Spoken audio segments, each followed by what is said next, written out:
সারদা দেবীর সঙ্গে নিবেদিতার পরিচয়ের পরে মিস ম্যাকলাউড তাকে মা বলে ডাকতে বলেন।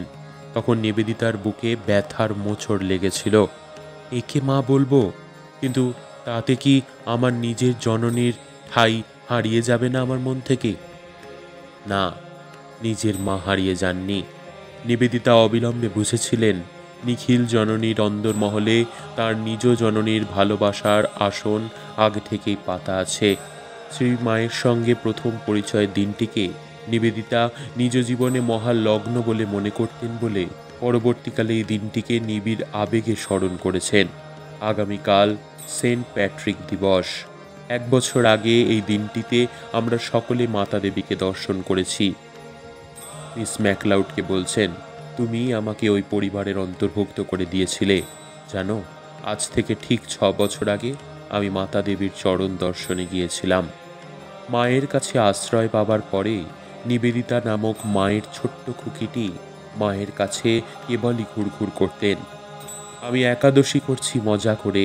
নিবেদিতা 18ই জুন 1899 সালে লিখছেন, সাদা শাড়ি পরেছি আর সারা দিন মায়ের কাছাকাছি আছি। 1899 মাঝামাঝি পাশ্চাত্যে গিয়ে নিবেদিতা 1902 সূচনা অবধি সেখানে থাকেন। এই কালের চিঠিপত্রে তিনি মাতা ঠাকুরানীর সংবাদের জন্য এবং তাঁর কাছে উপস্থিত হবার জন্য অত্যন্ত উৎকণ্ঠা প্রকাশ করেছেন।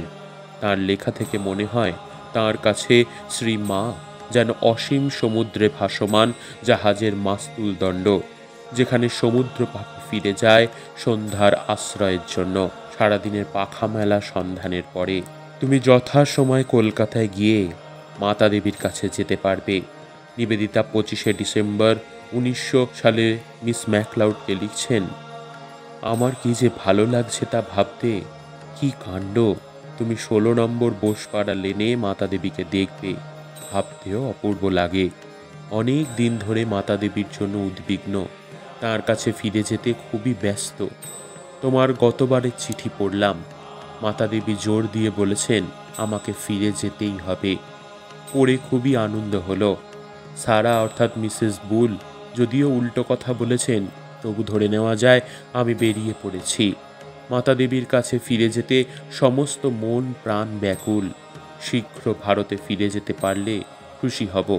তোমার মতোই আমি অনুভব করি মাতা দেবীর ইচ্ছা সবসময় ধ্রুব। বিশেষ করে আমি মাতা দেবীর জন্য উদ্বিগ্ন। শুনছি তিনি বড় রোগা আর দুর্বল হয়ে গেছেন। সারদা দেবীর আবাসে ফিরে যেতে কি যে ব্যাকুল, কি করে বোঝাবো। যত সব আজে বাজে কাজ নিয়ে আছি। স্বামীজি ও মাতা দেবীর কাছে ফিরে যেতে চাই। আমার আকাঙ্ক্ষা তাতে কেন্দ্রীভূত।